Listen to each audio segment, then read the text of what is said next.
केंद्र सरकार ने नई पेंशन योजना में बदलाव करते हुए लाभार्थियों को ज्यादा मासिक सहायता देने का फैसला किया है।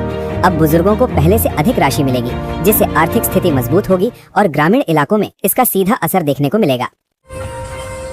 प्रधानमंत्री आवास योजना के तहत 2026 में नए लक्ष्य तय किए गए हैं। सरकार ने ग्रामीण क्षेत्रों में तेजी से घर बनाने का निर्देश दिया है, ताकि गरीब परिवारों को जल्द पक्का मकान मिल सके और योजना का लाभ समय पर पहुंचे। उज्ज्वला योजना के तहत गरीब महिलाओं को गैस सिलेंडर पर सब्सिडी जारी रखने का फैसला लिया गया है। सरकार ने स्पष्ट किया है कि महंगाई को देखते हुए इस योजना को और मजबूत किया जाएगा, ताकि महिलाओं को राहत मिल सके। किसान सम्मान निधि की अगले किस्त जारी करने की तैयारी चल रही है। सरकार ने अधिकारियों को निर्देश दिया है कि सभी पात्र किसानों का सत्यापन जल्द पूरा किया जाए, ताकि पैसे सीधे उनके खातों में ट्रांसफर हो सकें। सरकार ने राशन कार्ड धारकों के लिए नई डिजिटल सुविधा शुरू की है। अब लाभार्थी मोबाइल से ही राशन की स्थिति चेक कर सकते हैं, जिससे पारदर्शिता बढ़ेगी। मार्च 2026 को सोने की कीमतों में बड़ा उतार चढ़ाव देखने को मिला। अंतर्राष्ट्रीय बाजार के असर से सोना करीब 1,46,000 रुपए प्रति 10 ग्राम तक पहुंच गया, जिससे निवेशकों में हलचल बढ़ गई है। चांदी के दाम में आज जबरदस्त उछाल आया है। MCX पर चांदी करीब 8,500 रुपए तक महंगी हो गई, जिससे बाजार में तेजी का माहौल बना हुआ है और निवेशकों की दिलचस्पी बढ़ी है। सोने की कीमतें लगातार तीसरे हफ्ते गिरावट के दबाव में हैं। मजबूत डॉलर और बढ़ती ब्याज दरों के कारण बाजार में कमजोरी देखी जा रही है, जिससे खरीदारों को थोड़ा राहत मिल सकती है। विशेषज्ञों के अनुसार सोना और चांदी दोनों में इस समय भारी उतार चढ़ाव बना रहेगा। तेल की कीमत और अंतर्राष्ट्रीय तनाव के कारण बाजार अस्थिर बना हुआ है, इसलिए निवेशकों को सावधानी बरतने की सलाह दी गई है। भारत के प्रमुख शहरों में आज सोने चांदी के भाव अलग अलग रहे। दिल्ली, मुंबई और पटना में कीमतों में हल्का अंतर देखने को मिला, जो टैक्स और लोकल डिमांड के कारण होता है। मौसम विभाग ने कई राज्यों में बारिश का अलर्ट जारी किया है।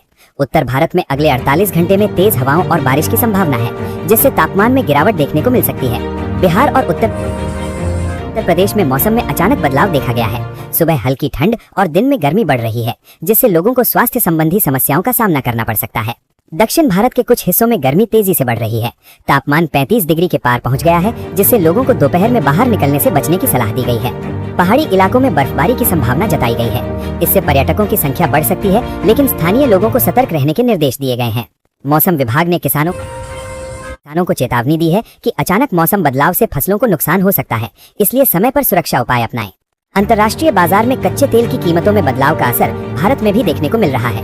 पेट्रोल डीजल के दाम में जल्द बदलाव की संभावना जताई जा रही है। महंगाई दर में हल्की बढ़ोतरी दर्ज की गई है।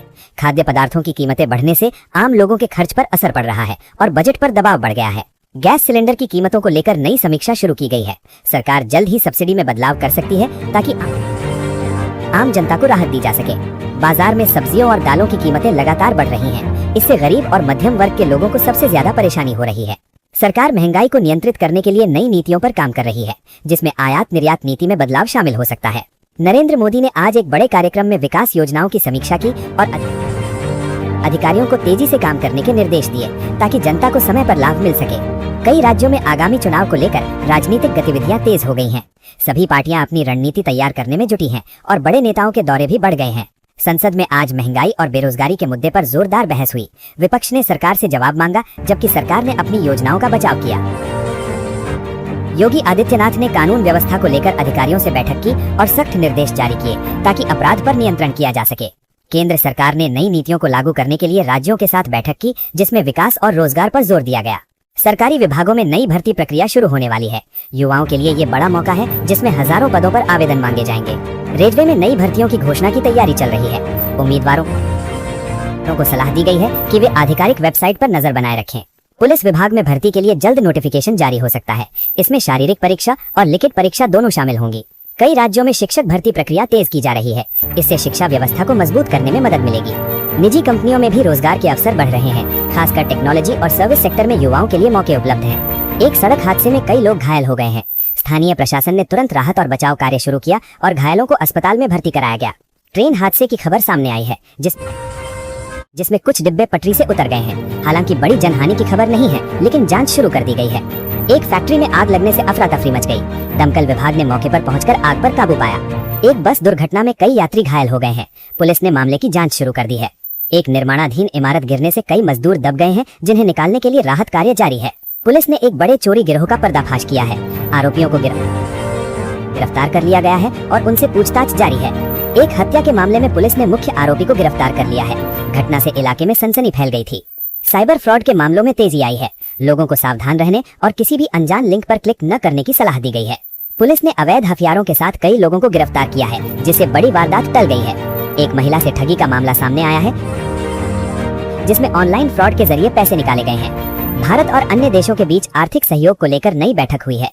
इसमें व्यापार बढ़ाने और निवेश को लेकर अहम फैसले लिए गए हैं। अंतर्राष्ट्रीय बाजार में तनाव का असर वैश्विक अर्थव्यवस्था पर पड़ रहा है। कई देशों ने अपनी आर्थिक नीतियों में बदलाव शुरू कर दिया है। मध्य पूर्व में चल रहे तनाव के कारण तेल की कीमतों में उतार चढ़ाव जारी है, जिसका असर भारत समेत कई देशों पर पड़ रहा है। वैश्विक स्तर पर तकनीकी विकास तेजी से बढ़ रहा है। कई देशों ने नए इनोवेशन पर काम शुरू कर दिया है। भारत ने अंतर्राष्ट्रीय मंच पर अपनी स्थिति मजबूत करने के लिए नई रणनीति बनाई है, जिससे व्यापार और कूटनीतिक संबंध बेहतर होंगे।